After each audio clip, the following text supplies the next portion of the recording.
Good afternoon, everyone. Attorney Matthew Timpanic here, talking about the Terrion Arnold case. I just wanted to do a quick live video talking about this case because every article I read is just the same thing. So I wanted to give an idea about what the analysis, what both sides would be.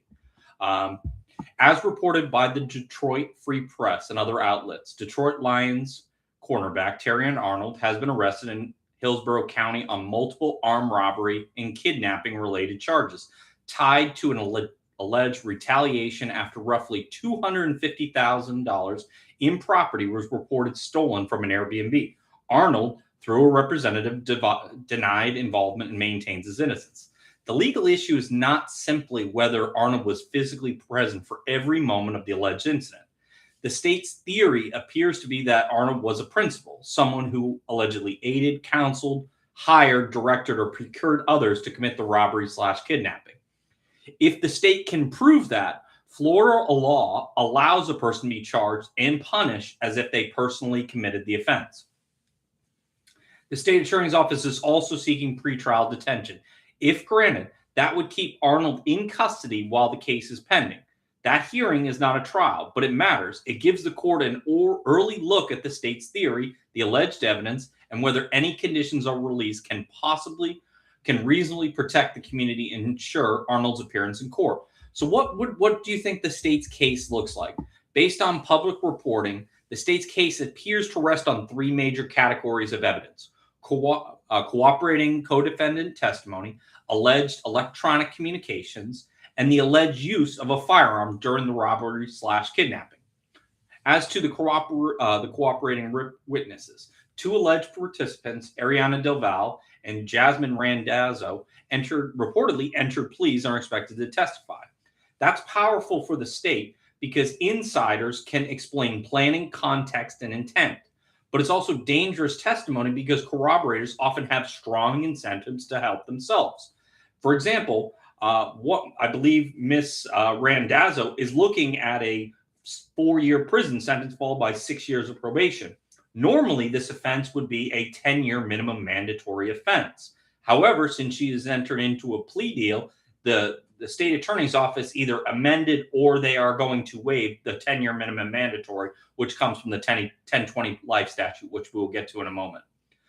Additionally, a good defense lawyer will attack motive, bias, and expectations of leniency, prior inconsistent statements, and whether the plea deal got better once the testimony got more helpful to the prosecution. Second, the electronic evidence in this case may be the spine of everything.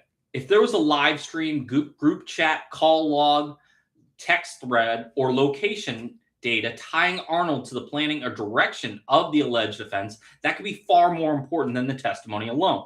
The key question is not whether Arnold was in the chat. The key question is what he allegedly said, when he said it, whether the messages can be authenticated, and whether they show direction and participation rather than mere knowledge or presence. And this is what raised the state so dramatically, because I looked on the Hillsborough County Jail. It's robbery for less than $750, but it is armed kidnapping. That is the important part. The firearm allegation raises the stakes dramatically. Florida's 1020 life statute can create a 10-year minimum mandatory offense for actual possession of a firearm during certain serious felonies, including robbery and kidnapping. If the state is pursuing firearm enhancement or life felony exposure, the case moves from serious to existential, because this is why the exact charging documents, the firearm allegations, any plea amendments for the code amendments matter so much.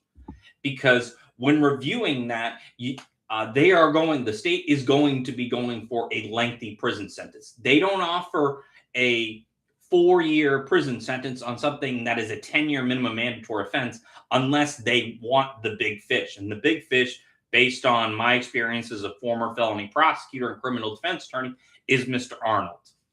The defense case is straightforward. The case is almost as strong as the state's corroboration. If the state is leaning on convicted or incentivized co-defendants, the defense has a natural argument that the people who actually carried out the robbery are trying to trade Arnold for their own freedom. The strongest defense line is to separate knowledge from participation. Being present in a group chat, being told about something, or even watching something unfold is not automatically the same as aiding, counseling, hiring, correcting, or procuring a crime. The state needs to prove criminal intent and affirmative participation beyond a reasonable doubt.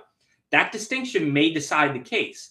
The defense also needs to attack the timeline. Did the alleged communications occur before the robbery, during it, or after? Were there messages, instructions, reactions, jokes, boasts, confusion, or secondhand information?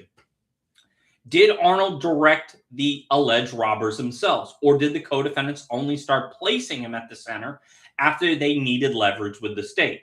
The difference between he knew and he caused it is everything.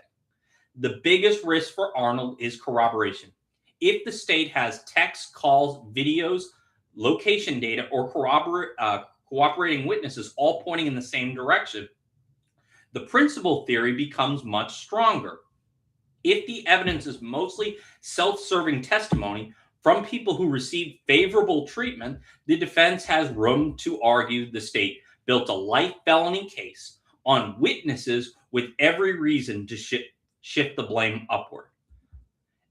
Bottom line, Arnold is presumed innocent, and the presumption matters. But this is a high-stakes Florida case because robbery, kidnapping, firearm allegations, principal liability, and pretrial detention can quickly become a life-changing experience. From a defense perspective, the case will likely turn on one question. Does the state have independent corroboration that Arnold actually directed or helped procure the alleged robbery/kidnapping? Or is this case being driven by cooperators who are trying to save themselves?